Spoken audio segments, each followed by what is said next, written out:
Hello, everybody, and thank you for tuning in to the Liberty Report. With me today is Daniel McAdams. Daniel, welcome. Thank you, Dr. Paul. Well, very good. We have a special day today. It's a birthday of the Magna Carta. We've heard a lot about this on TV, and all the politicians, of course, are talking about it because it's a great document. Everybody's heard about it. But you know what bothers me a little bit is some of those people I've heard talking on TV, some of the politicians who are exerting this great praise for the Magna Carta, they themselves voted for the Patriot Act. So I think that's the thing that challenges us to try to figure out where we stand on the Magna Carta. But it is amazing to think that 800 years ago, this amazing event happened, you know, and you were telling me before the show how interesting you thought it was, how it came about. Yes, and you know, it is a significant document. Some would like to downplay it. But I was most fascinated in reviewing its history on exactly why the barons went and confronted the king and said, "We've had it with you, Mr. King, and no more." Two things. The king himself declared a war. He was fighting and losing a war with France. It was costing a lot of money, and he was taxing the barons. And they finally put their foot down. So this is great. You know, the document was written, has a lot of great stuff in it, but you know, in itself, it's a period of time that blended in some preliminary things that happened before the Magna Carta was written, and then afterwards, it wasn't like the world was changed immediately. But many great seeds were planted at that particular time. Exactly. You went over a few of them and how they parallel with what we had in our own revolution several hundred years later. Yeah, I think most people recognize that there was a great influence, you know, on the founders. They knew about it. And I think gradually, over the 800 years, it was up and down, and it was gradual, and a lot of bad things still happened. But I think it was really a sort of a climactic end to a degree in 1787, you know, with the writing of the Constitution. And that really was a great peak. But I don't see that as a continuation. I think it was an idea that was planted. Ideas have consequences, and many, many positive things came from this. But I would say the last 100 years has not been the greatest. You know, with our country introducing the income tax, which is confiscation of wealth, the inflationary system of the Federal Reserve, and change in foreign policy, and to the point today where presidents make the declaration of war. So I would say that it has, you know, gotten a lot worse, especially since 9/11, the last 15 years. And when you look at something like that, the NDAA, perpetual, you know, detention, you know, without due process of law, confiscation of assets. Matter of fact, asset forfeiture has nothing to do with liberty. And now all you have to do is see some person slap a child on his butt, and he could lose his child without any, you know, without any rule of law or checking them out.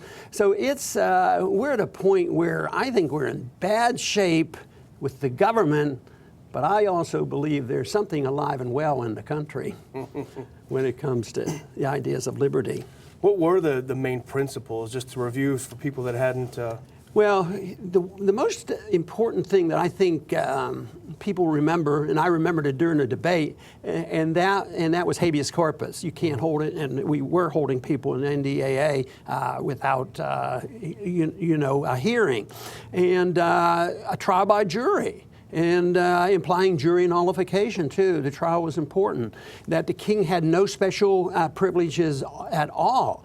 And that Parliament was a superior branch of government, not the king, and that there should be swift justice. But today, you know, we've lost a lot of things. I mean, we were complaining the other day about swift justice for people that probably are totally innocent, because we hear more of the bikers from Waco who have been arrested. That was swift injustice as far as I can see. But you know, there were things that went on prior to the writing of the charter, and that is they had smaller ones. The ideas were floating around, but it to me was great that somebody actually wrote it down and confronted the king. And if somebody wants to belittle it because it wasn't like every every entity in government, adopted these truths. But even before that, when I think back even further to biblical times, Old Testament biblical times, and we talk about the Ten Commandments, which has some ideas in there too. We have, and all great religions accept a major thrust of the Ten Commandments: don't kill, don't steal, don't lie, and live up to your contracts, which is, the basic principles. So these ideas have been around, but the individual, the people have struggled for so long, and right now we're struggling once again. So the big challenge is can we raise up a generation of individuals that will look at the history of liberty and say that we can make progress? Well, it was... They'll say, well, this was just the nobles standing up for their own. It was not a democratic move. All these revisionist views of the Magna Carta are so irrelevant because at its core, it's something that you've always talked about. It is the legislators, by virtue of them being in the aristocracy, of course, but these legislators standing up to the executive branch and limiting his power. And this is something that is absolutely lacking currently in our government. Yeah, and now the executive orders are acceptable, and the legislative branch of government is so much down on the list. So we do have a major mess. We have a president now that has accepted the notion and stands on this principle that you can assassinate an American citizen, and that nobody was ever punished for torture that is technically illegal. We have these no-fly lists, and we have NSA, and it goes on and on. But I believe the spirit is still there, and I see no reason why human society can't advance to a stage where individual liberty is more important. But the reason that doesn't happen is that powerful people get control of government, and they train people to be obedient to the government in saying the world will fall apart if we don't have our government. And how many people are running for president right now for a weaker government? We have people who say that if we don't have our government, they're going to attack us. ISIS is going to bomb us. They're going to kill us. The Russians are coming. The Chinese are coming. And so we've put fear into it. And if we don't have our government, which is strong to redistribute wealth, that all the people will suffer and die and starve. So, the one thing I was thinking about too was, on a takings clause, because they've introduced this idea in the charter that you can't confiscate property without due process of law. But even though I've talked a lot about inflation, I don't think I've ever made the point that inflations could be prohibited because it's a takings clause. We know it's it's immoral because it's debasement of currency, but the government literally takes our value from us by inflating, and therefore it's a taking without the IRS coming and taking that money from us. So this is something that I think is important. So it has to be that if we're looking toward the system, we have to have sound money. They didn't talk about sound money, I don't believe, in the Magna Carta, because back then most of them believed that only gold and silver were legal tender, and that's why that's in the Constitution. That's an interesting point about the takings. Going back to the origin of why they did it, it was being taxed for war. But we don't do that these days anymore. It's no, more we can do it that way, but we're back to King John days, where King John started the war, and then he taxed the people for the war, and the people rebelled. But here we are, our presidents flaunt it, and they start the wars, and they tax us and inflate, and the people don't say a whole lot. It's hidden, right? I mean, they hide the tax. They hide it, but the Congress acquiesces. They go along with this. So, yes, we need a revival of the basic principles that were laid out 800 years ago. It's a good start, made good progress over those 800 years with a lot of ups and downs, but unfortunately, I see us on a downslope right now.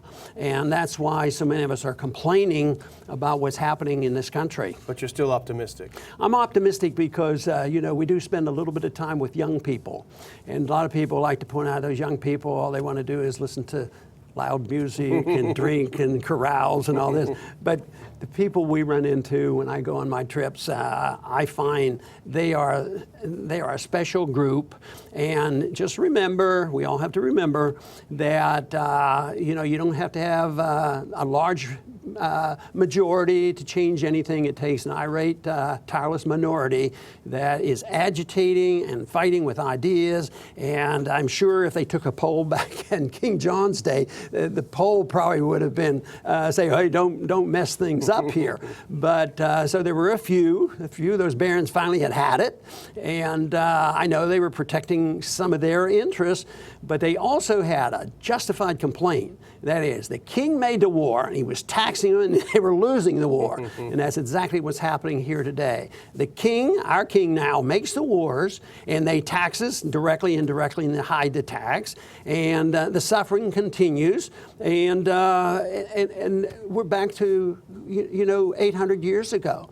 But things probably aren't that bad because all we have to do is study history and see some progress, and the progress is there. The emphasis on the individual has been known, I think, ever since man could conceive of himself, because I think we're born naturally with an instinct to love our life and love our liberty, and yet we get it beat out of us that we can't have our life and our liberty unless government takes care of us, and then the bad guys get control of government. It makes an argument for very, very small government.